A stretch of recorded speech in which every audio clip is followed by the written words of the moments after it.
Ya barka da warhaka. Yawwa barka ne. Ina fata mun same ka lafiya. Lafiya kalau. So a takaice dai a sunan mai gidan. Sunana Yahaya Rabi'u daga Gyaɗi-Gyaɗi Kano Gadan Lado. Masha Allah. Malam Yaya zan so in maka tambaya wacce ta shafi al'amuranmu na yau da kullum kamar yau da gobe. Wato na jin ana cewa gwamnatin nan na Najeriya ta zo da abubuwa iri-iri kuma mutanenmu da yawa suna cewa ba su gani ba. So kai a ra'ayinka ya kake ganin wannan gwamnati ne ina ta ta zo abu da yawa ba ta bar tarihin da ba ta bari ba. Dan yanzu in da muna cin abinci sau 3 a rana to yanzu ya kai da gaske zaka ci guda ɗaya ma.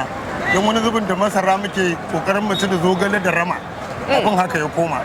Kaga kenan inda gaske ne ai mu ne kankat tunda mu a ƙasan muke ba mu taɓa barin Najeriya ba. Ko Kano ma ya mu shekara 10 ba ba garin nan. Kaga mu ne kankat a shaida. Gaskiya ne Malam Yaya ka zo min da point na cewa game da magana da kake faɗi a yanzu na cewar gwamnati ta bar muku babbar tarihi a rayuwa ko wacce ba za ku manta da ita ba. Ba manta da ita ba. So ka gani a yanda yanzu a halin yanzu da ake ciki. Yanzu mu nan masu iyali ne ni yanzu ina da 'ya'ya guda 3. Amma ina ga ma kullun he na fito na nemi abin da zan ci. Nake kawai iyali na abinci. Babu zancen ko rabin kwano. Ko gongoni ɗaya babu a gida a aji. Gaskiya ne. Na abinci kuma yanzu kaga yanzu da ka tare ni baka ji ba ina ta saurin tsama aiki nake. Haka ne. To yanzu aka samu awa 2 mai bi na rasa abinci na. Allahu akbar. Yawwa. To Allah ya dafa mana Malam Yaya. So game da wasu maganganu da nake ji na cewa Buhari ya yi auren ɗansa da aka aurar na cewa an ɓannatar da kuɗi an yi rabon wayoyin haifon kuma matasa suna nan suna ta kuka a ƙasa kai ya kake ganin Abin da wannan muka ji mu a labari an ce Buhari kafin a bikin ɗansa ya yau gwamnoni Paris Kulam. ya Don salam samu dama su zo Kano bikin ɗansa. An ce a inda aka yi bikin jirgi 18 aka wa wurin fakin Allahu akbar a bici. dai Ai ba ƙarya bane da gaske ne. Kuma yanzu abin da aka yi na baɗala ɗan jarida ai abin ba zai faɗi ba.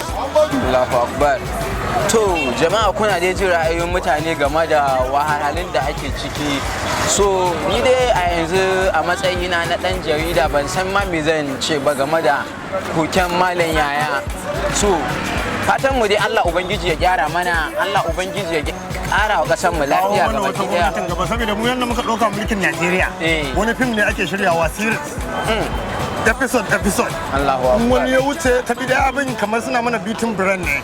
haka Abin da suke gudanarwa ba shi kuma mu muke gani ba. Za a zo a ce an yi abu kaza a ce dan majalisa a Najeriya na ɗaukan miliyan 30. Kuma a ce wani yana nan a garin Kano bai taɓa rike naira 50,000 ba ta yi. 50,000 tun da muke ba mu taɓa mallakar tamu ba mu muna 'yan Najeriya. A wasu ƙasashen suna ganin kamar muna jin daɗi serious ne abin da ake 50,000 na rantse da Allah ban taɓa mallaka ba ta. Allahu akbar to Malam Yaya ba na ji an ce kwanakin baya ba Buhari ya taimaka wa 'yan ƙasa ba gabaki ɗaya ba Yanda ka ce ka ji mu ma jin muka yi. Duk ji muke yi ba na tare ka gani kuma mu kamar gyaɗi-gyaɗi unguwan nan a ce dai kowa ya ji abu aikanta a ce 'yan rabi ba su samu ba to kwata sun samu. Okay. To gaba ɗaya a gyaɗi-gyaɗin aka ce an yi abu a Najeriya unguwa kamar gyaɗi-gyaɗi ba a samun kowa ya samu abu tsakani da Allah a Kano unguwar da take da mutane sama da mutum 300 a ce an yi abu a Najeriya amma ko mutum ɗaya bai samu abun ba ai kaga kenan duk labarin banza ne babu abu. gaskiya dai to kai ma wannan is a point ne kwarai da gaske wanda ka kawo ya kamata a ce tunda an ce an bayar so sai mu gani a ƙasa Ko a ce ma mutane da su samu ba da yawa ai dole akwai abin da wani ba zai samu ba amma Gaskiya ya ne. kamata a ce in kai baka samu ba wani naka ya samu ka gani da idanka amma aka ce an yi abu bani ganin ma ba ma yi balle ma ka samu ba ma gani ma balle mu samu daga su ya'yan suke yin mulkin nan mun kawai dai an ban mu daidai mu mun zama yan tura mota aka ce a tile in ta tayi ta tile mu da ƙasa to haka ake mana mulkin nan. to Malam Yaya kai wani faɗa wani nasiya kake ganin zaka iya yi wa matasa game da nan gaba in an zo yin zaɓe Matasa da jajircewar mu zaɓi gaskiya abin da zai kawo mana gaskiya ne ka zo waraka da magana mun daɗe har kungiya ce da mu masu faɗa wa jama'a irin wannan an zo zaɓe a daina ba ku kuɗi 200-500 kuna zaɓen mutum saboda su wayannan da ake ba su 200-500 ɗin wannan 'yan siyasar da ake zaɓa da kuɗi don an zaɓe su wannan kuɗin nasu da suka ba ku shi suke mayarwa a jiwonsu ba wai don su yi muku aiki ake zaɓe su amma nan gaba a je a yi rajista yanzu an ce ana yin rajista kowa ya je ya rajista don ya zaɓi abin da ransa wanda zai mai aiki amma yanzu mun zaɓi tumin zare tunda mun zaɓe su, wani ma an kaje kofar gidansa ya turo 'yan sanda su kama ka. Kuma wallahi wanda lokacin zaɓe shi zai zo yana cewa a zaɓe ka, yanzu mun je mun zaɓe su, in ka je kofar gidan wani ɗan siyasa ma ya turo ma'aikata su kama ka. Gaskiya ne malam yaya. So mu dai fatan mu gabaki daya shine Najeriya, Allah ubangiji ya ba mu zaman lafiya, ya kare mu da zaɓa mana shugaba na gari. Ba irin wayannan da suke mana tukin tsayen ba. Sai yanzu wannan shugabannin da muke zaɓa wallahi tukin tsaye suke mana. Tukin tsaye na keke ka goye mutum a baya ka miƙe a tsaye, to irinsa suke yi mana. Babu zancen adalci a mulkin Najeriya. In gwamnati za ta gyara, amma adalci babu, da kasu ya'yan suke ci.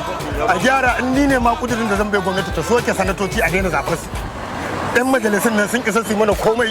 Akwai ƙasashe da babu ɗan sanata gaba ɗaya a Najeriya, mu ne saboda kuɗi ya mana yawa.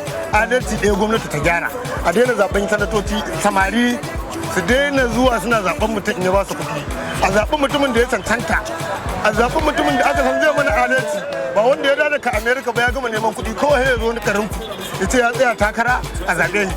To ta yaya mutumin da yake Amerika zai tausaya muku? Kaga ba zai tausaya ba. In adalci zai a zaɓi mutum ɗan Najeriya wanda aka san yanzu da adalci mu a Najeriya, a ce a ɗauko mutum ɗan kusa da ku, amma mutum ya zo daga Amerika. Su kuma 'yan siyasan mu wanda ya zo daga Amerika nan shi za su yawa da fam ɗin takara, ba a saba sayo da wanda aka san na gida ne ba, saboda shi wancan shi ne bai san komai ba. In aka sai mai da fam ɗin takara yi abin da suka da shi ko wannan kuna tare da shi ba ku san ku juya shi ba. To ka ji yadda mulkin Najeriya ake. Mulkin Najeriya abin da ya koma na gaya ma fim ne ake shirya episode. In wannan series din ya kare, kaga da yadda muke kallon episode din fim, to haka fim din Najeriya yake. Fim ne mu yadda muke kallo. In samari da manyan ƙasa su duba su gyara da sarakuna. Wannan halin da muke ciki dole a shiga wannan hali ya yi yawa. Abinci wallahi wani baya ci sau 3 a rana, sau ɗaya yake ci. Zogalen nan da ya gani, kana ganin masu zogale duk ta inda ka wuce za ga ana cin zogale rama. Babu abinci a garin nan, bayan da za a ci abinci. Dan wake ma gagarin mutane yake, gyaɗa ita ake ci a mazaunin. Na rantse da Allah Malam yaya abin da ake nuna ma kenan domin shine gaskiya da zamu faɗa, inda gaskiya ce. Gaskiya ne. Najeriya ana cikin wani hali, sai dai a ci ruwa, a ci masara, a zauna a huta a haka. Ruwan ma babu na famfo. Mu yanzu a Kano rabon mu da ruwa tun da azumi.